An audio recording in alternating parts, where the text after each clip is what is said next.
boxing. At Barry's Boxing with WBC welterweight champion Showtime Shawn Porter, he takes on unbeaten Errol Spence, the IBF welterweight champion, on September the 28th at the Staples Center in L.A., of course on PBC Fox pay-per-view. First off, good to see you again. Thank you, man. Always good to be in your presence. Let's talk a little bit about this particular training camp for what, in my opinion, is the biggest fight of your career, Errol Spence. Any wrinkles? Any new wrinkles? It's been great, man. We were able to go out to D.C. and get some training in. We just got back from D.C. But I feel like the camp here in Vegas before moving to D.C. was a little bit more extended, longer than I expected.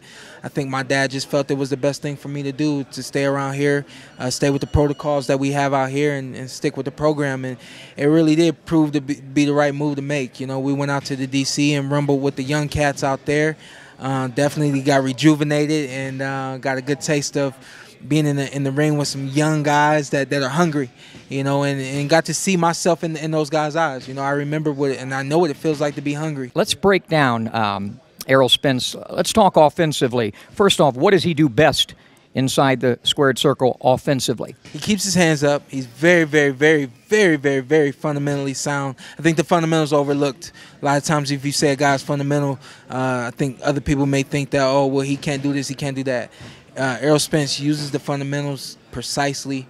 Great jab, great 1-2. He likes to throw the straight left to the body as well as dig to the body. So he likes to mix it up, man. He's young in the game, 25 fights, but he's definitely to this point he's very crafty at this point. Defensively, what does he do well? Keeps his hands up. He likes to take steps back to get out of the range of the guy that's coming after him, and you know, he knows how to navigate and use the ring. Weaknesses that you see in him, or flaws, something you can exploit? I think a lot of guys he's been in the ring with, they'll give him a 1, a 1-2, or a 1-2-3, and that's it. Showtime Shawn Porter is going to give him 5, 6, 7 punch combinations and going to keep the pressure on him. I think that's something that he's not used to. I don't think that's something that he's really prepared to deal with.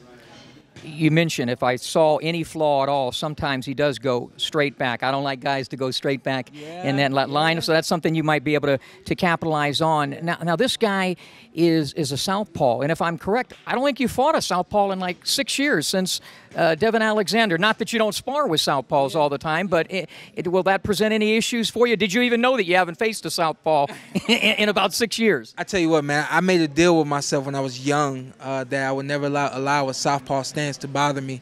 I remember going to tournaments and guys would always complain about fighting a southpaw, and I said, what's the big deal? And so I never wanted to be the guy to complain. So I said, I'm going to figure it out, you know. So I think at a very young age, I learned how to deal with southpaws, the way they throw the punches, the angles that they come from, things like that. I think being in the ring with Manny Pacquiao really, really helped me. Being in camp with Freddie Roach really, really helped me. They were able to give me the perspective and insight from their point of view. And, I mean, what other point of view do you need other than Manny Pacquiao to keep Thurman? Pretty good southpaw. Yeah, Manny Pacquiao and Freddie Roach, you know. Aside from being in the ring with Devin Alexander, I have sparred with numerous southpaws, so this southpaw would not be a challenge for me. One advantage that you have, in my opinion, is experience. You've been a pro longer. You've had more fights. You've had 111 more rounds, facing guys like, you know, Kell Brook and Keith Thurman and Danny Garcia, although he's taken on Kell Brook as well. But experience, do you see that, as I do, as a certain advantage for you? So I'm an in-studio analyst now for Fox. I know, I watch. Inside PBC Boxing, which airs on FS. And I told you, by the way, a long damn time ago, you'd be really good at it. So here's my analytical approach to that question right there.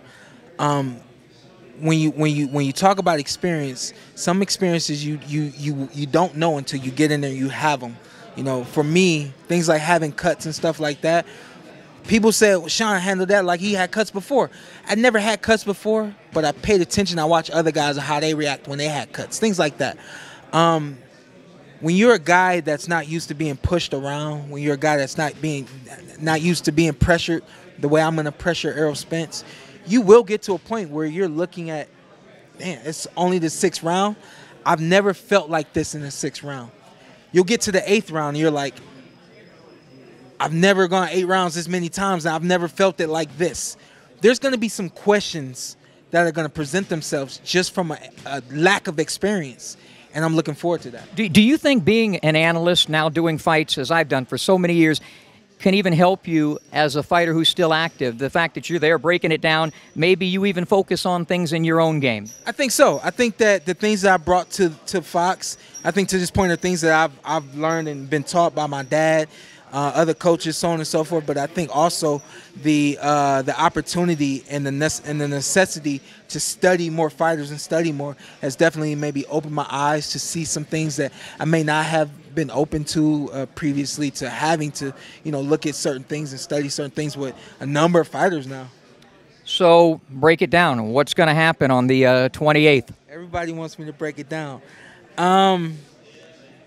The easiest way to put it, the simplest way to put it, the most effective way to put it, I'm in a point in my life right now where I know what I want and I go after what I want.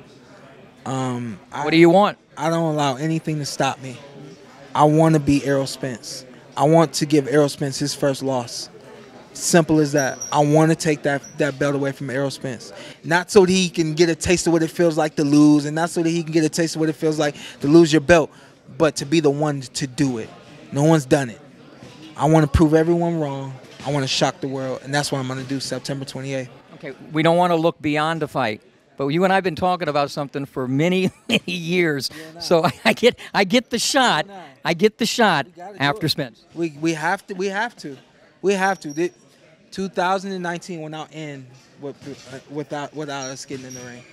He is the WBC welterweight champion. Of course, he takes on Errol Spence on the 28th. I'm really looking. Try to strike a strong deal with them. Yeah, I'm just really looking forward to the fight. Best of luck, and it's always great seeing you. Thank you very, very much. Good to see you, Smitty.